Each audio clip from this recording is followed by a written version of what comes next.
नमस्कार साथियों, मैं धर्मेंद्र और इस समय आप देख रहे हैं धर्मेंद्र ऑफिशियल यूट्यूब चैनल। अभी तक तो आपने गोदी मीडिया का ओपिनियन सर्वे देख लिया होगा और आपने अनुमान लगाना भी शुरू कर दिया होगा कि पश्चिम बंगाल में भारतीय जनता पार्टी की किस आधार पर सरकार बनने का दावा कर रही है। एक गोदी मीडिया, और गोदी मीडिया हर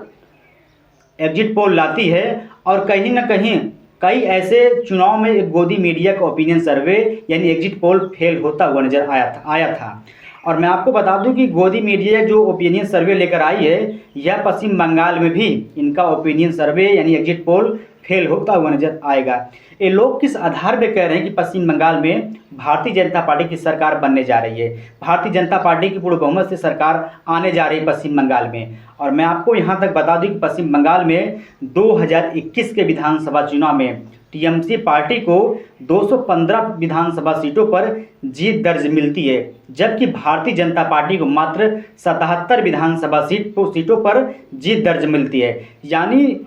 294 विधानसभा सीटों पर पश्चिम बंगाल में भारतीय जनता पार्टी 2021 के विधानसभा चुनाव में 77 विधानसभा सीटों पर सिमट जाती है, जबकि टीएमसी पार्टी को पूर्ण बहुमत भी मिलता है और 215 विधानसभा सीटों पर टीएमसी पार्टी यानी ममता बनर्जी की पार्टी जीत भी दर्ज करती है। और मैं आपको बता दूं, जिस तरीके 2021 के विधानसभा चुनाव में टीएमसी पार्टी जीत दर्ज की थी, लग रहा है कि 2026 के विधानसभा चुनाव में पश्चिम बंगाल में भारतीय जनता पार्टी वही हाल होगा जो 2021 के विधानसभा चुनाव में भारतीय जनता पार्टी के साथ हुआ था। और मैं आपको बता दूं कि टीएमसी पार्टी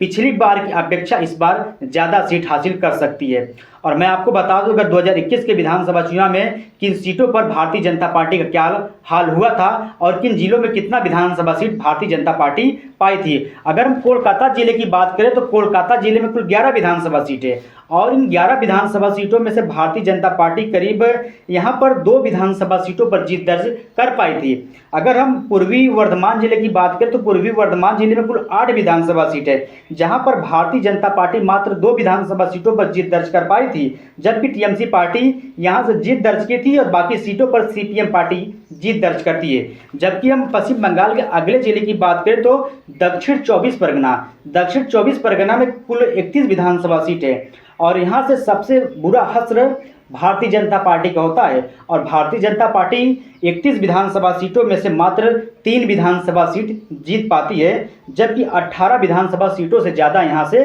टीएमसी पार्टी के उम्मीदवार यहाँ से जीत दर्ज करते हैं। और वह भी 2-4 हज़ार वोटों से नहीं, बल्कि इनको टीएमसी के उम्मीदवार करीब 30 से 35 हज़ार ज़्यादा वोटों से 2021 के विधानसभा चुनाव में यहाँ से इस जिले की विधानसभा सीटों पर जीत दर्ज किए थे। और अब मैं बताते चलूँ और जिलों के बारे में, जैसे हो गया हावड़ा